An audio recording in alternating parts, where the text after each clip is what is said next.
Hi everybody and welcome to StashBlaster Quilts. My name is Maria and I am here to help you make more quilts in less time with less stress.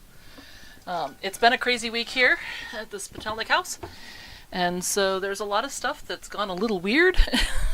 So today might too, just because it's been like that. I don't think it had anything to do with the holiday. It just had to do with all the stuff going on right now. So, welcome! If this is your first time here, hope you enjoy yourself. I'm a professional organizer by trade, and so we always start for a tip of the it's not really a tip of the week because we do this twice a month, so tip of the bi-monthly live stream, I don't know what we're going to call it. If you come up with a great name, let me know.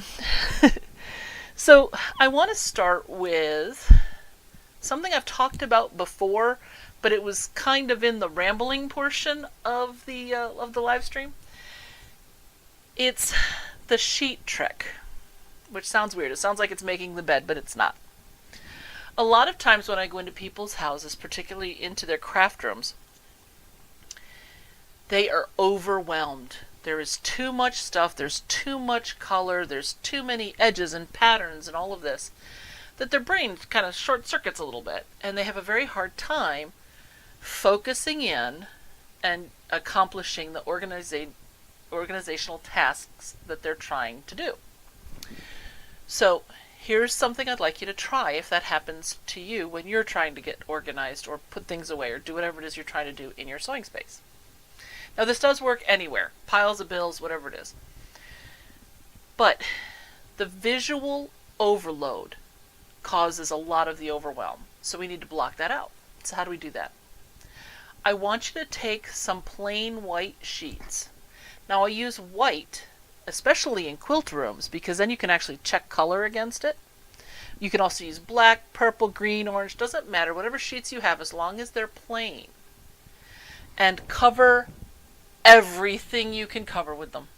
Stuff on the walls, stuff on the floor, stuff on tables. Because what that's going to do is it's going to give you a bland, flat surface. And then what you do is, let's say it's a table, you peel back just a little bit, maybe a 1 foot square, and you clear out everything in that 1 foot square.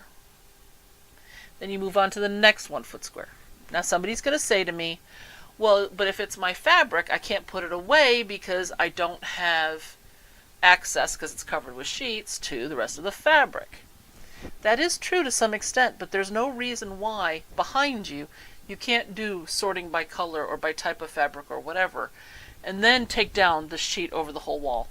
One of the reasons I built these design walls is because all of my yardage is behind here. All my cut stuff is behind where you're sitting, but all of my yardage is back here, and those of you that have seen it know I've got thousands of yards of fabric behind these walls. And if I was looking at them all the time, or if you were looking at them now, it's very distracting. So by covering it up, I don't have to worry about it, and I just reveal a section when I do this. Now, when I didn't have the walls covered, I used to have all of my colors going across the shelves, row by row. So there might be a wall and a row and a partial row of blue, let's say, and then I would start with purple after that or whatever. I had to rearrange all of my fabric so that when I'm looking for something, now they run up and down. So I only have to remove 1 or 2 of these to get to whatever color it is that I'm looking for. But by having this behind me, you're not overly distracted, and I'm not overly distracted, and I can focus. So the sheets are going to do the same thing. They're going to give you that resting place for your eyes so they don't get as tired. And it allows you to focus in on one section at a time. So I've had people ask me about this recently, which is why I'm going over this again. What do you do when you've cleared that 1 foot? Well, you can either fold the sheet back a little bit further and do the next little wedge, or you can just reach under the sheet and pull some stuff forward. Okay? And then, 2 handfuls, and then you go through that. This is particularly helpful when it's a mishmash of stuff. Maybe it's a kitchen table where you've got some pens, and then you've got some bills, and then you've got paper clips, and you've got a couple of coffee mugs, and you've got all of this miscellaneous stuff, and you just deal with one section at a time, you won't get as overwhelmed. And what's also nice is that when you stop, you can see right where you stopped, and then next time pick it up from there. So that's why I'm talking about the sheet trick again. There's been a lot of people telling me that they're overwhelmed by their fabric, and this is one way to give you a chance to fix it. If you are re-rolling your fabric using the ruler trick that I've taught here before, using the 6 by 24 inch ruler, I'd also like to make the suggestion that you not go back and do the old stuff right away. Start with the stuff you have now that is part of recent purchases, etc. So if you pre-wash, as soon as it's out of the dryer, roll it. And then start working it as you go. If you are testing blue fabrics and you take out a whole bunch and you look at them and they're folded all different ways, when it's time to put them back on the shelf, just roll that section until you can get caught up and be able to move forward with it. Because a wall like this can take a couple of weeks to get that all rolled. And if you go in with the attitude that you're going to just do that, you're going to be miserable, to be honest with you. Your back is going to hurt. Your arms are going to hurt. You're never going to want to see your 6 by 24 inch ruler again. Ask me how I know this. So it's important that you take it in manageable chunks. Okay? Do some sewing, then roll some fabric. Do some sewing, and then do some fabric. Okay? So that's our tip. I'm going to get into a couple of other things in a little bit, but I thought that I would update you. So, the Fish Gotta Swim, Birds Gotta Fly quilt. I have finished all the pebbles. Of course, my pebbles look more like alien rocks. That's what I've been calling them lately. So I thought I would show you what they look like. Let me get this up here and then switch cameras. And if I get some time later today, I'm going to start on the seaweed here. Let me get this one weird thread out of the way. So these are my pebbles, and these go all the way across the bottom of the quilt until we get to the water. So there's a lot of pebbles here. And this is the first time I've ever done this many pebbles. This is an insane number. But it is kind of interesting that when you look at a fabric like this, which was all blended greens and creams, etc. Let me get a better section for you to see. Here we go. Okay, greens and creams and stuff. It's interesting that even though I put the pebbles wherever they happen to happen, it almost looks like they're all individual rocks. So even though this one is split right here, it looks like it's a rock, as if I was following a pattern on the fabric. Now, I did not do the world's best job on this. I have overlaps, I have crisscrosses, I accidentally went through other pebbles on occasion. But you know what? I don't think anybody can tell unless you really want to come and take a really close look. Right now the camera's about a foot away, so if you want to stand that close and find all my mistakes, you're welcome to. But personally, I think you've got a better use of your time. So the water, so this is the pebbles at the bottom. I mentioned I had gotten the water done at the top in its sand. So let me get open to that section. And I'll show you what that pattern looks like.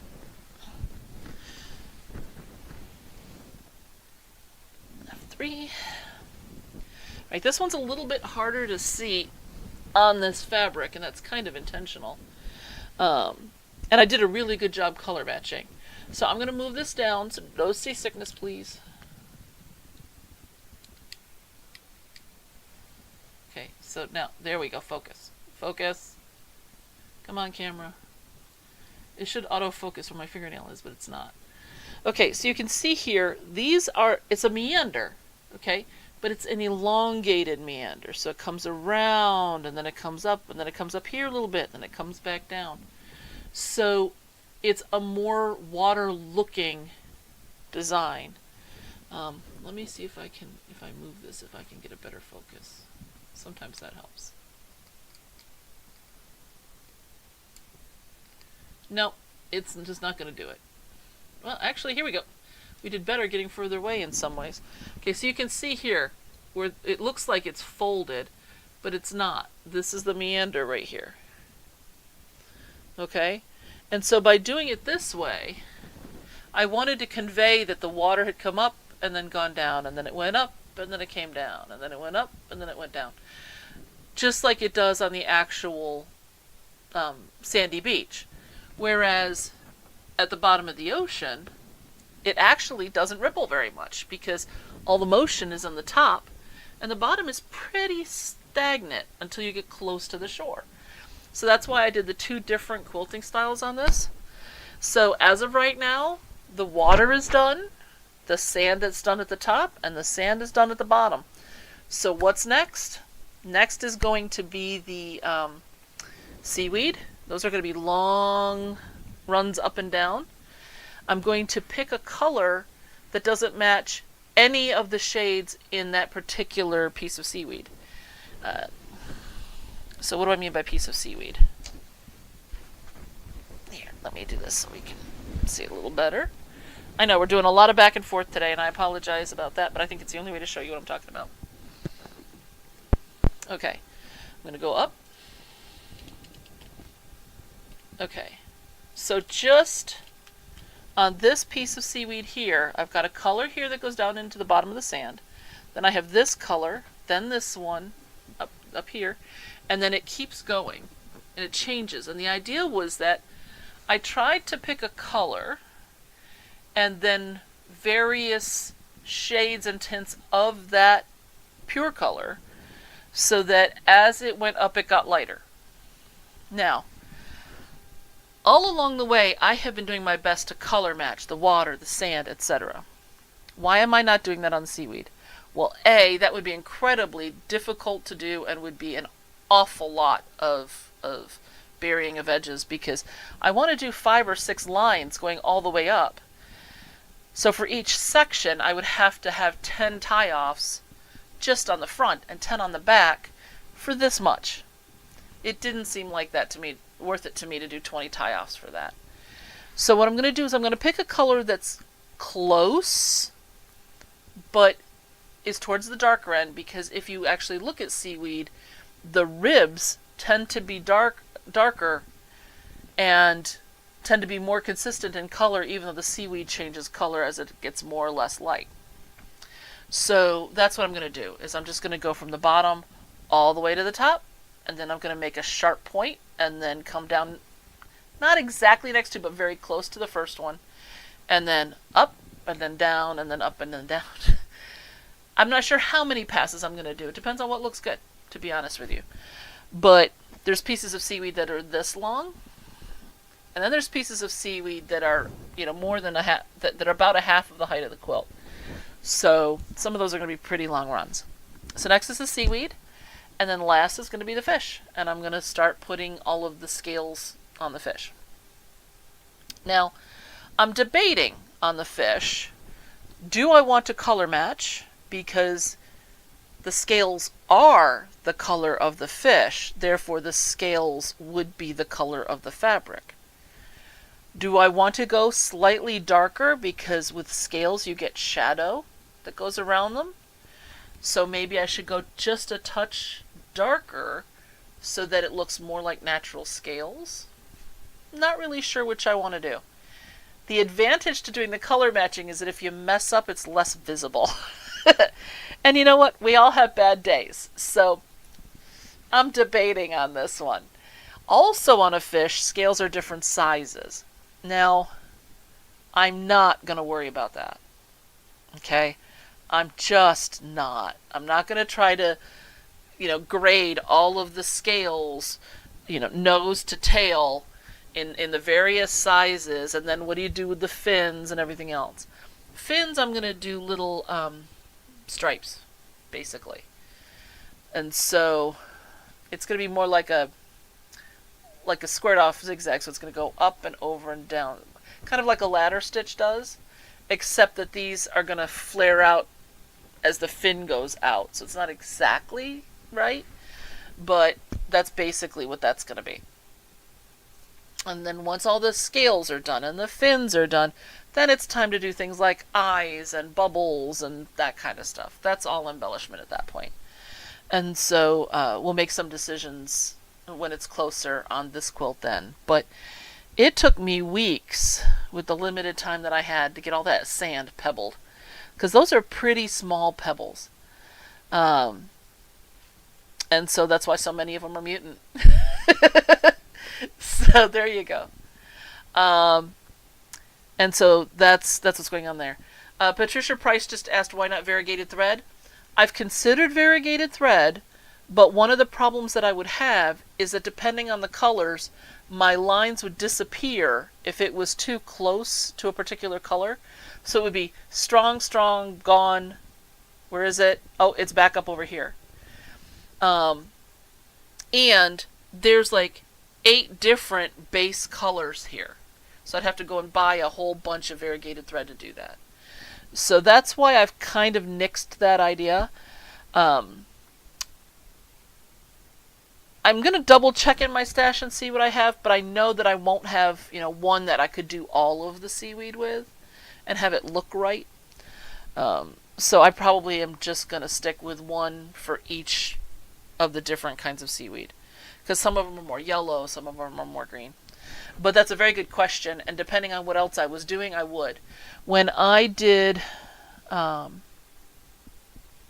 star quilt, I have a sun in the middle, because of course our sun is our biggest star, and I did flame quilting, and I did that in variegated thread that went from yellow to orange to red, and so that was very cool. Some of the yellow got lost, but it was still enough darker than the sun that you could still see it. But with flames, you can't always see an individual flame, so it didn't matter as much in that quilt. So, but that's why I have not picked a variegated. Okay, going to teach a skill today, and then we're going to use that skill for our mystery quilt, potentially, if you want to. So, I'm going to get fish and birds out of here. Alright. I'm going to get my markers moved, because we're going to use them in just a little bit. But the skill for today, now I'm going to move camera 3 first before I switch over to it so that hopefully nobody gets seasick. But I'm going to have to adjust it once I'm over here. Okay. I was asked about this, and it is how to do some squaring up with a complex shape. If you're doing, hold on, let me go back to me. If you're squaring up a half square triangle, all you have to do is pick the size and then make sure that your points are on the diagonal. And you have a 45-degree line to do that. Simple enough. However, if you want to square up things like the blocks that we did in the mystery quilt, and the mystery quilt's just up here. Am I pinned in? Nope. Okay. So here's the mystery quilt. If you want to square up a block like one of these stars, it's a lot more difficult. So that's what I'm going to do today. Now, what you have to think about is the layout of the block. So in this particular case, actually I wasn't that far off. I'm just going to move it a little bit. Okay. There we go. It's even square to you. That's pretty cool. Okay. In this particular case, this is a 9-patch. However, it is divided into quadrants, here and here, because of how we sewed it. If this was a true 9-patch, it would actually be a lot harder to square up with a regular ruler than this is going to be. So the basic question here is, are my quarters square? Now hopefully they are. But one way to test this is just take your ruler, any ruler you have, put any intersection in the middle, and then see if your 2 directions line up both ways. So, I'm pretty close here. I'm not perfect, but I'm pretty close. Actually, let me move this a little bit. No. There we go. Alright, I think that's pretty much as good as I'm going to get. Actually, it's moved a little bit too, which doesn't help. Alright, sorry about that. So, is it off? Yeah, it is just a little bit, but it's close enough I don't have to resew the block. This edge here is just a scooch over to the side. Given what I'm going to be doing with this, it doesn't matter as much. If you are precision piecing and it's got to be perfect, then in this case, what you can do is spritz this with a little bit of water, press it again, and you can even take your ruler, lay it down where you want it to be while it's damp, line it up so that the ruler lines up, and then, finger press it there, and then hit it with the hot iron until it's actually dry. And keep it in place, and then that way this intersection will be perfect. I'm not going to worry about that today because this is actually a test block that I did for the mystery quilt. So what I'm going to do is I want to cut this down. Now in this particular case, I don't want it to be super huge. I want this star to be centered in a 4-inch raw block. So what I'm going to do is I'm going to line everything up like this. Okay, make sure everything's square here. At least as square as I can get it. Now this is flopping around so much because the middle is so thick because there's so many layers. Since I want to be 4 inches raw, I have my 2 inches and 2 inches here. If you're doing a complex size, let's say you want to cut something which is 4 7/8, you can square up to 4 7/8 as well. But what you're going to want to do is when you find your halfway point, I would take some painter's tape. Here, I'll show you on this one. Let me do that. Alright, I'm going to spin this out of the way and come back to this camera. Okay, so let me get my painter's tape here. This is the cheapo stuff I use all the time.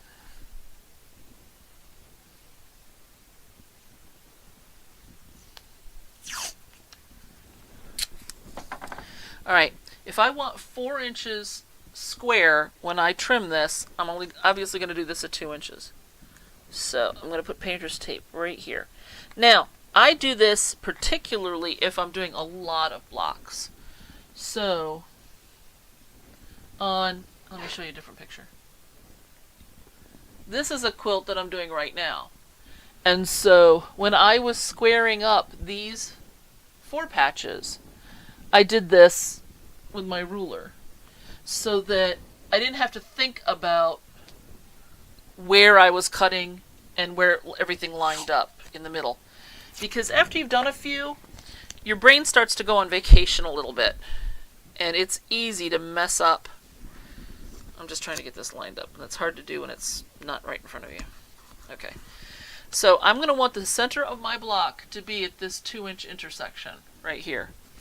So, spinning this back around, I can just go ahead and line this up, and that paper tape is going to tell me exactly where I'm going to want to cut. And so once I get it all lined up,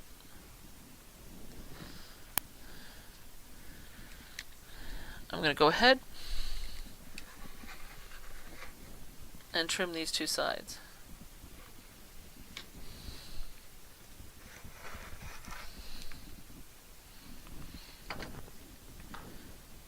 Oops. And now, I know I wanted it 4 inches. I could just put the 2 inches back on there, but I'm going to use this outer 4-inch edge just to make life a little bit easier for myself.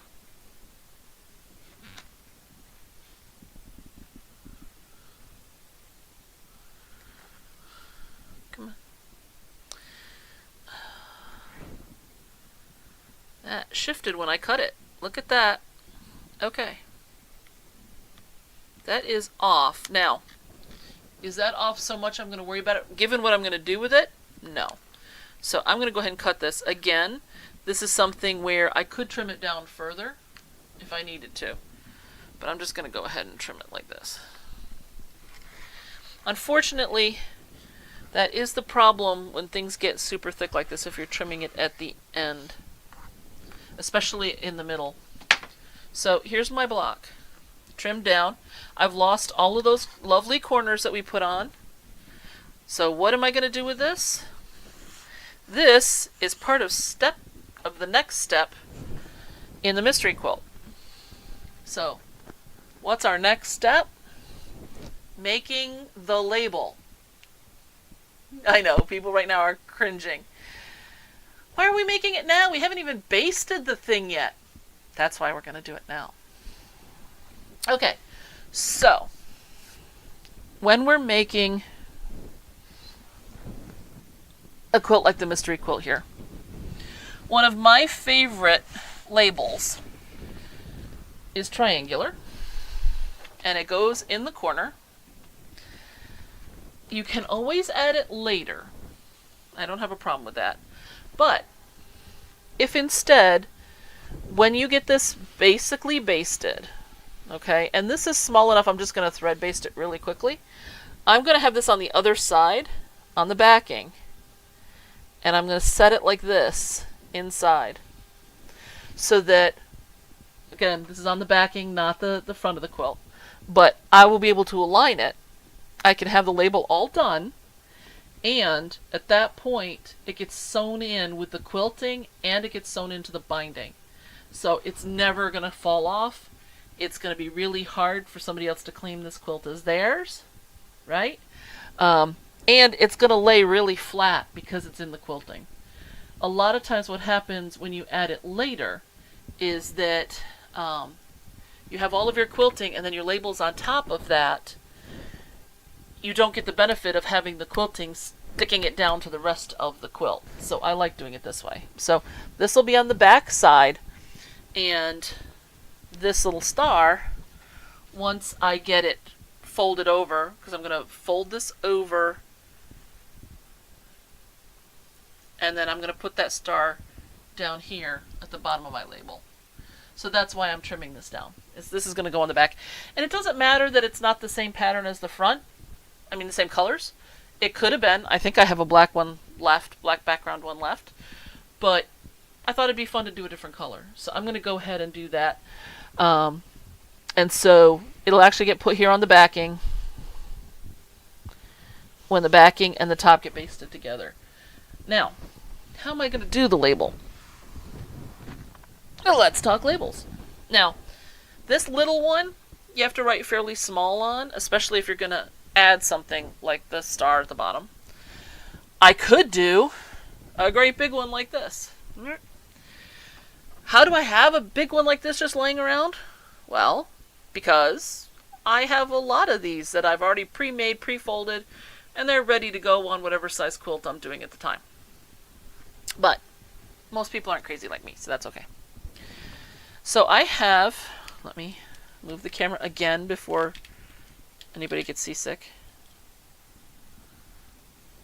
Alright, now let's see where we are at. Okay. So what I'm going to do, let me close that.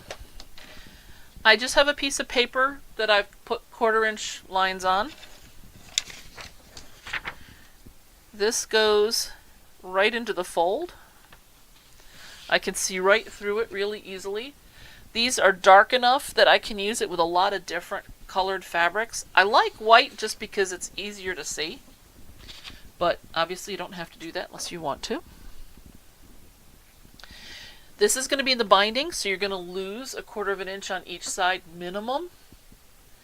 And you could, if you wanted to, fold it in half. You could lay out exactly how you want your printing to be. You could even print it on the lines on the paper and then use that as a guide for your writing on the top. I'm not going to worry about that. I am going to just write on the label. Could you embroider it? Sure. Could you... Okay, let's talk labels for a second. There's 1,000,006 ways to do labels. You can screen print things. There are people who take photographs of the quilt and put it on the label for the quilt. There are people who... who put other people, the recipient's picture on the label. There are people that hand stitch gorgeous labels. There are people who do all kinds of different things, embroidery machines. There's all kinds of different ways to do this. Any way you like is great. Just do it. Do one. I don't, make it as complex as you like or as simple as you like. I'm going to be back in a couple of weeks, and we're going to start the basting process and all of that. And if you don't want to put your label on till the end, you've got weeks and weeks and weeks to come up with a beautiful one. But come up with one. Your quilt deserves to be labeled. Even if you just, I've known people who just write on the binding the date and who wrote it, who did it. That can be your label. It doesn't have to be a full separate label, but something that's going to identify the quilt. That's what I'm asking you to consider and preferably to make. Okay? So let's get back here. Okay. So I'm going to write here. This is a fabric marker. So, of course, I didn't test it first because, why would I do that, right?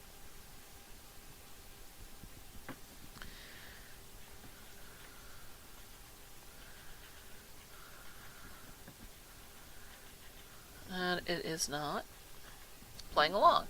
Let's see if the other end is. This is actually a double-tipped marker. It has a brush tip at one end, and it doesn't want to work either. Okay. The nice thing is that since this isn't on the quilt yet, it doesn't matter. I can go ahead and change things. Right? This is actually a needlework marker for canvases.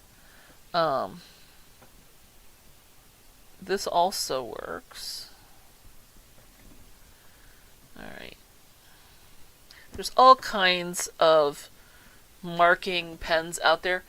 Do not use a friction pen, because that way if you ever do put this in the dryer, it will go away. Okay, so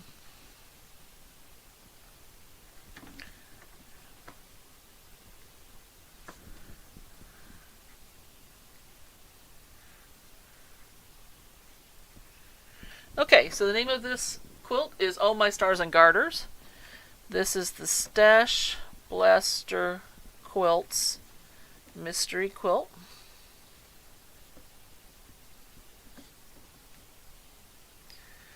$20.23. And then Maria Spitelnik. Do you need to name your quilt? No. Okay? But this would work just fine. And then I'd have to make the star smaller in order to go on this the way it is. So I'm just finger pressing this right now. Oh.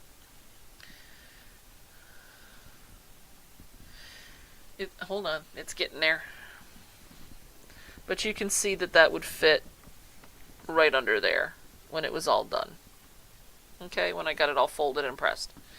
I think that in this particular case, this is too small of a label, because with this star in place, I could lose some of these points in my binding, especially once I've had to square up the quilt.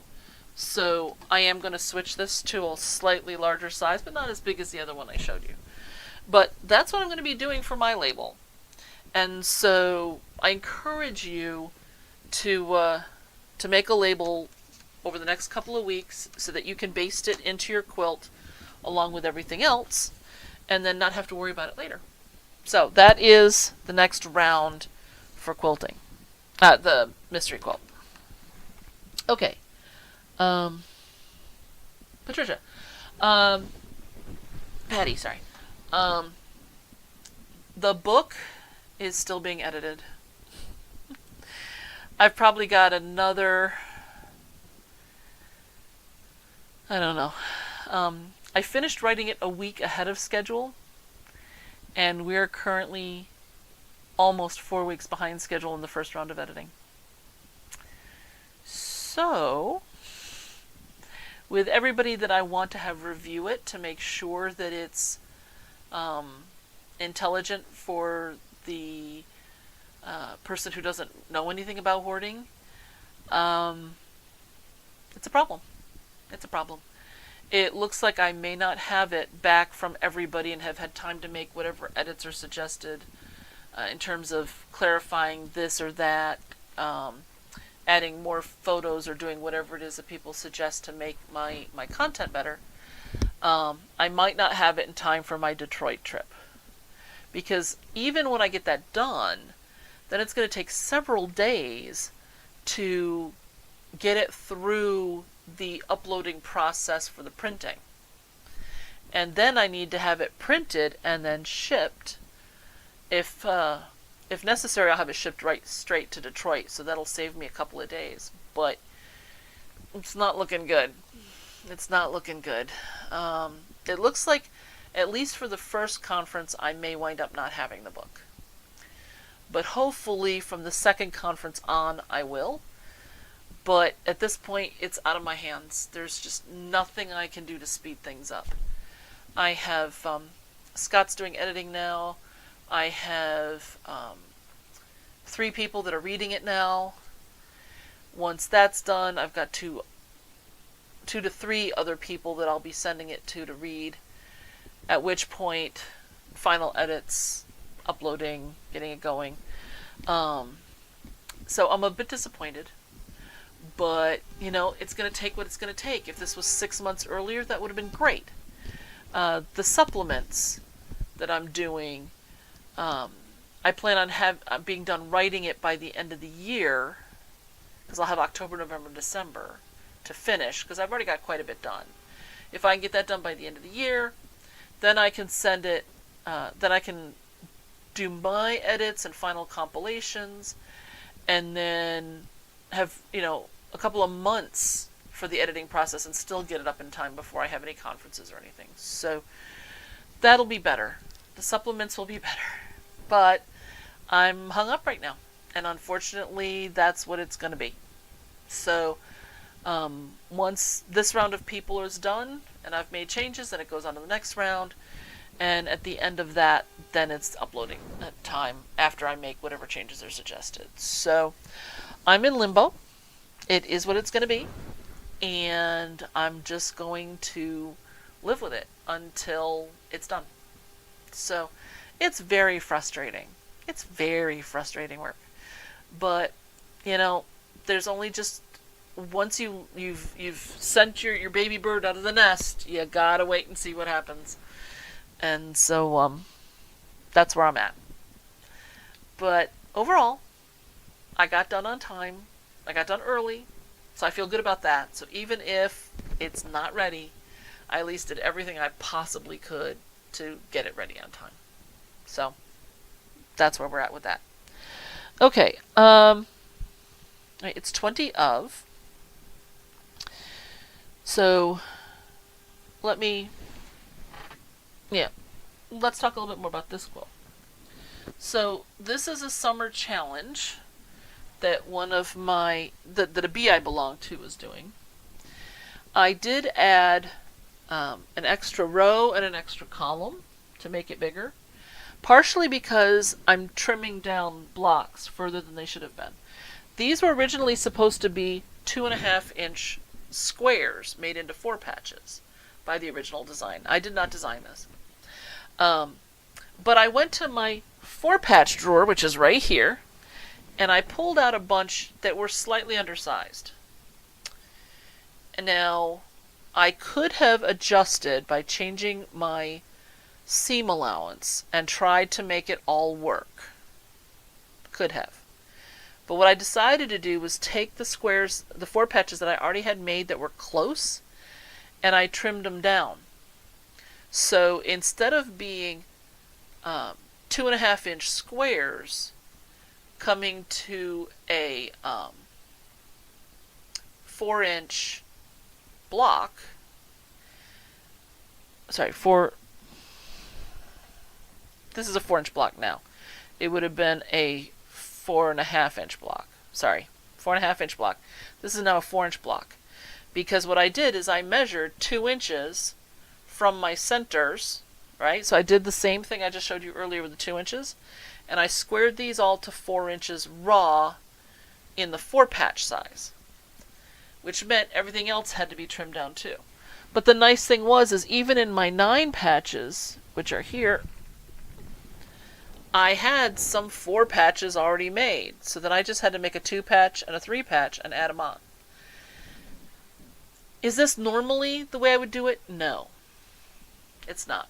But, number one, I wanted this thing incredibly scrappy, which I think I've achieved. Number two, I wanted to use up 4 patches that I already had. Number three, I did want to use whatever squares that I needed out of my pre-cut 2.5-inch square box. So it kind of all came together in that way. So I'm not even sure which way I had this. I think I had it like this. By the way, I don't even care what way I have it. What I did was I said, okay, as of right now, the only thing I worried about was I didn't want a whole lot of green all on one side and not on the other. Excuse me, because there's more green than anything else, which is weird for me. But there's a lot of green in this. And I didn't want, you know, a lot of blacks and super dark blues or anything right next to each other. So when I was pulling them out of the drawer to make whatever 4 patches I needed, or for these 6 patches, if there were several of the same fabric, I took one, and then I would go down to the next fabric, and I took the next one, and I sewed them together. That's what I did. As long as they weren't both orange, they got sewn together. And so I didn't pay any attention. So it's basically how it came out of the drawer.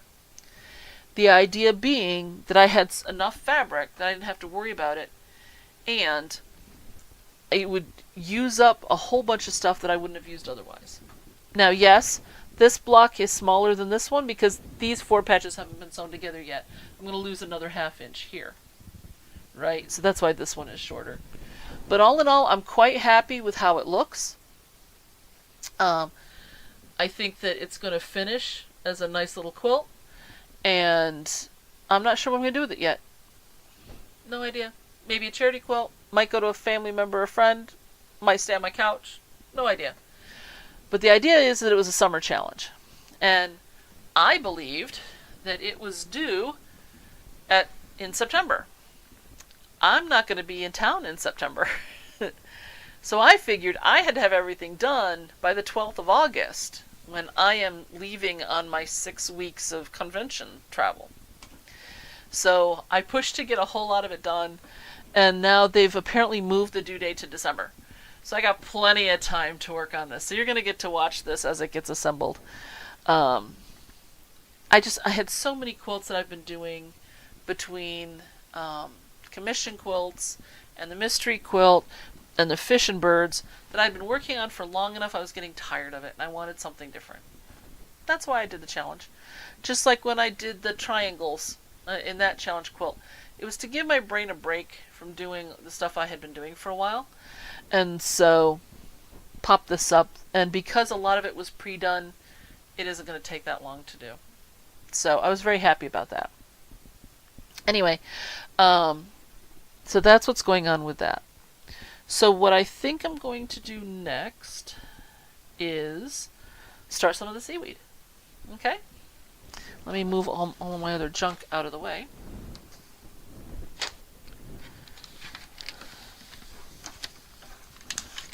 Now, I am putting everything in my fabric markers drawer.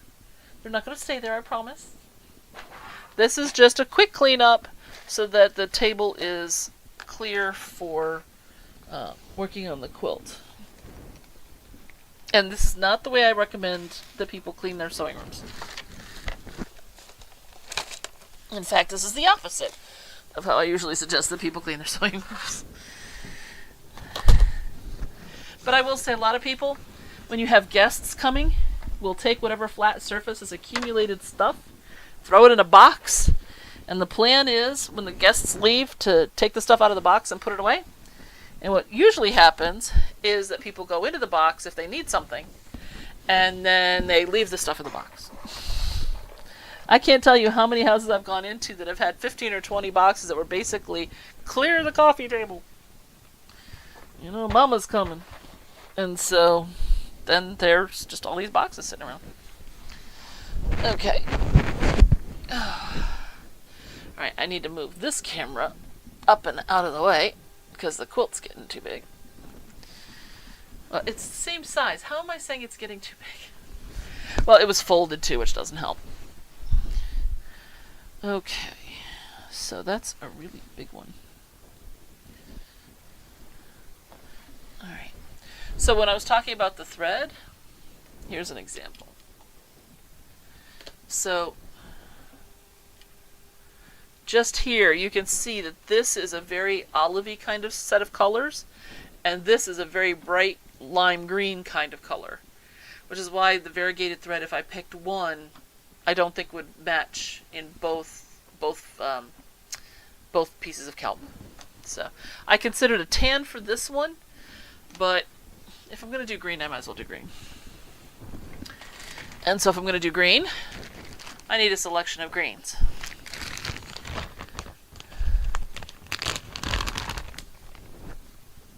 Alright. Now, there is also the question of, is there enough of whatever color? Oh, this is another thing I considered. This is a variegated thread, but this includes yellow, orange, and green, which I thought could be interesting on the kelp, and it probably wouldn't matter as much. Yeah, it's hard for you to see. You're too far away. I'm going to try to bring it closer and see if you can see this.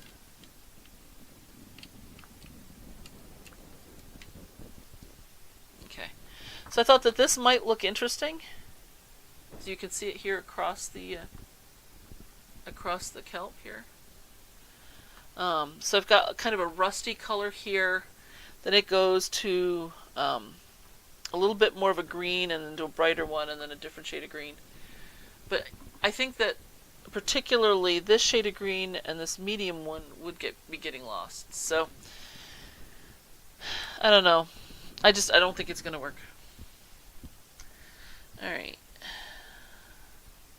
Now, if at some point you were to make this quilt, because at some point this is going to be patterned, if you just made your kelp all in one green family, or just all one green color, actually with all one green color, a variegated thread would be the perfect solution, because that would give some added dimension to it. Okay, so what I'm looking at here, so for example, I would not want to use this green on that kelp. It's just way too much. On that, I'm going to want to use something that's more like this. However, I want to check it because it's fairly close to this green, but it is different enough. You can see that it's about 2 shades darker than this one, which means it'll be visible on all of them as I go up the piece of kelp. So that's the one I'm going to use for that one. Now, because we only have 10 minutes left, I'm going to go ahead and start with this. Alright. I have my bobbin thread in. Now I just need to thread my top of this machine.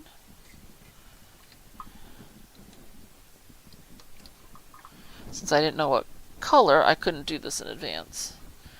But I hadn't even had a chance to do that before we started.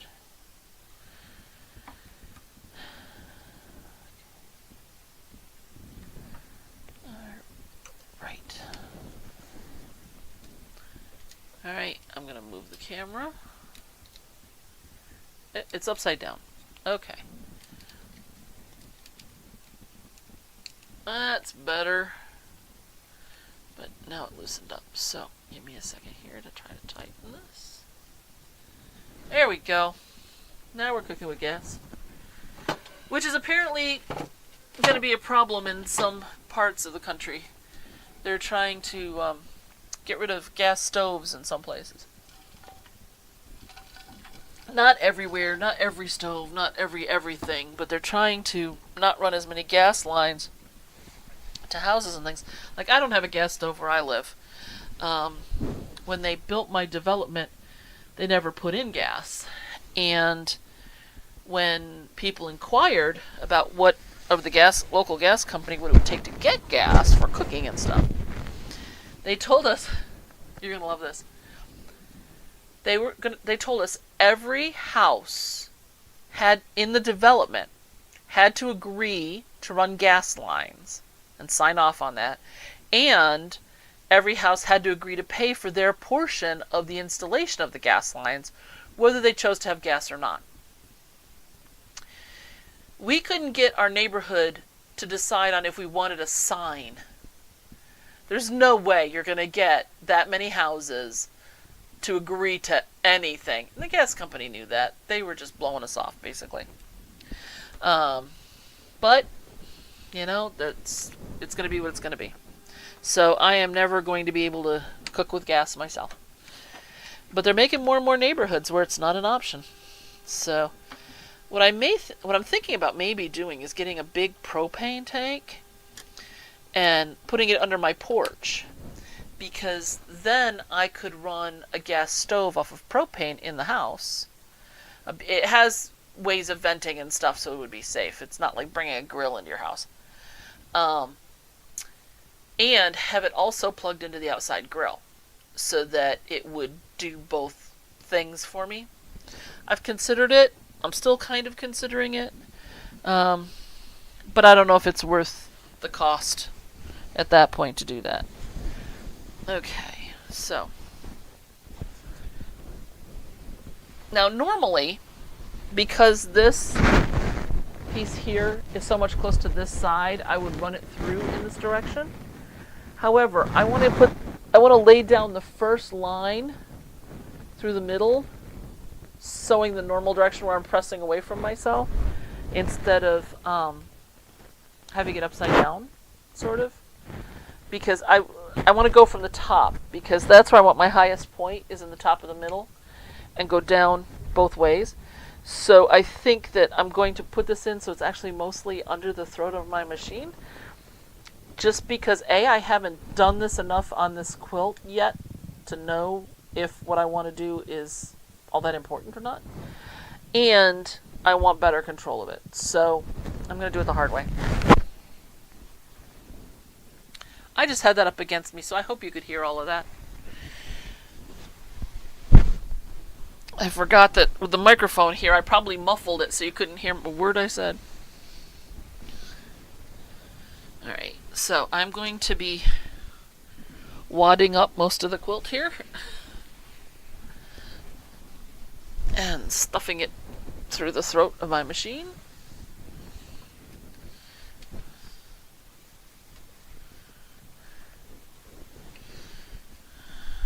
Okay, and now that I can see where my kelp is that I want to do, I also have to go under my monitor here.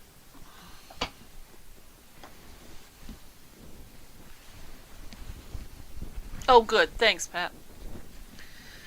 Okay. I never know just how much with this kind of microphone people can hear and can't hear, and if I've muffled myself or what. Okay. There we go.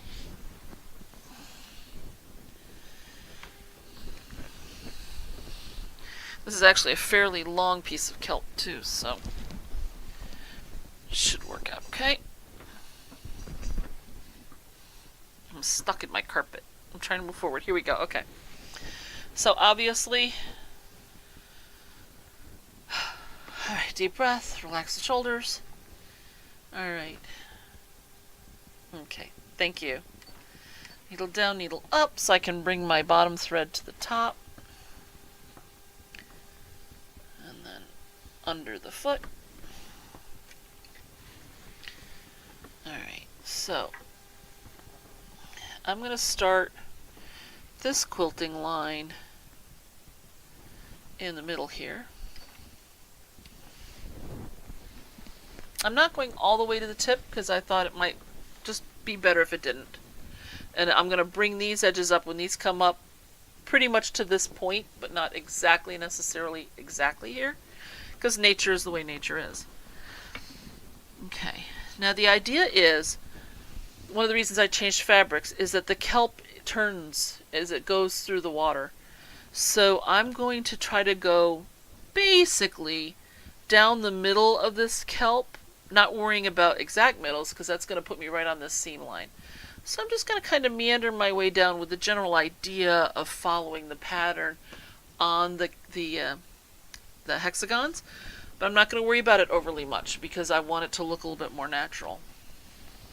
Okay, so I have my two holding my threads down here while this gets started. I'm going to take a couple stitches. Hold on. Move my pedal. Okay. Alright.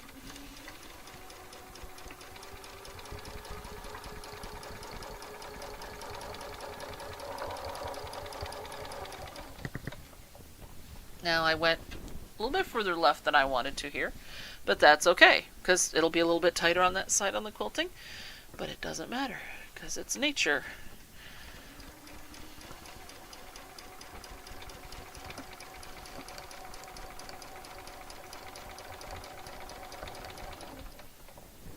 Okay. Unfortunately, the problem with having it all go through the throat is that it jams up. It's not as supported as if it was on the other side. So, in she goes.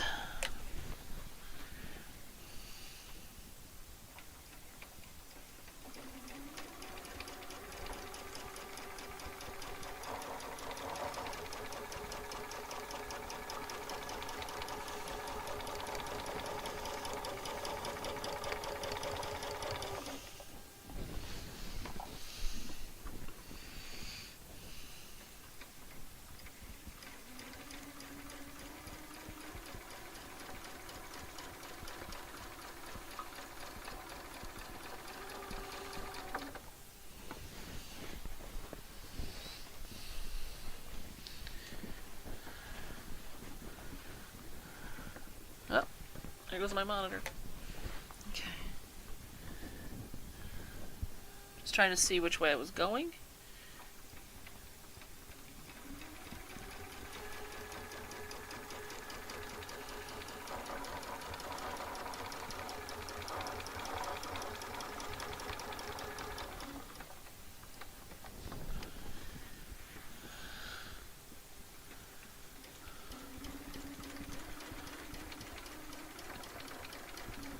Okay, now here, I'm going to try to stop right next to the eye.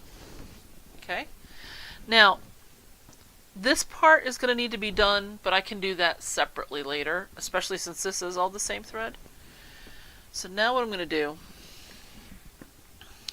is, now that my center line is done, I can spin the quilt and do both sides and know where I'm going. So that's the important thing. Now my quilt can be supported over here on the left, and I don't have to think about it. It's not going to jam up as much. See, you're watching me twist it all around here. Okay. It's not going to jam up as much. And so what I'm going to do is I'm going to go down the edge of this eye a little bit, and then I'm going to come up and I'm going to kind of sort of split the difference. Again, I'm not going to worry exactly. It's going to be wider in some spots and closer in others, and that's perfectly fine. Okay, we're almost out of time. If this is your first time here, thank you so much for coming, and I hope you had a good time. We do this the first and third Wednesdays of the month. If you enjoyed it, please like, subscribe, hit the bell so that you get reminded that I'm here. I do start the live stream about 15 minutes early. You'll get the notice. That gives you time to get through the restroom, grab a drink, get whatever project you're working on handy, and then come down and sit with us for the hour. So I hope you all had a great time. I am going to be working on the kelp, like I said, over the next couple of weeks. I'm going to get my label done for my mystery quilt, and then we're going to go ahead and start our next step on that too. So have a wonderful night, a wonderful week. I hope you had a great 4th of July, and I'll see you in a couple of weeks. Okay? Thanks a bunch. Bye-bye.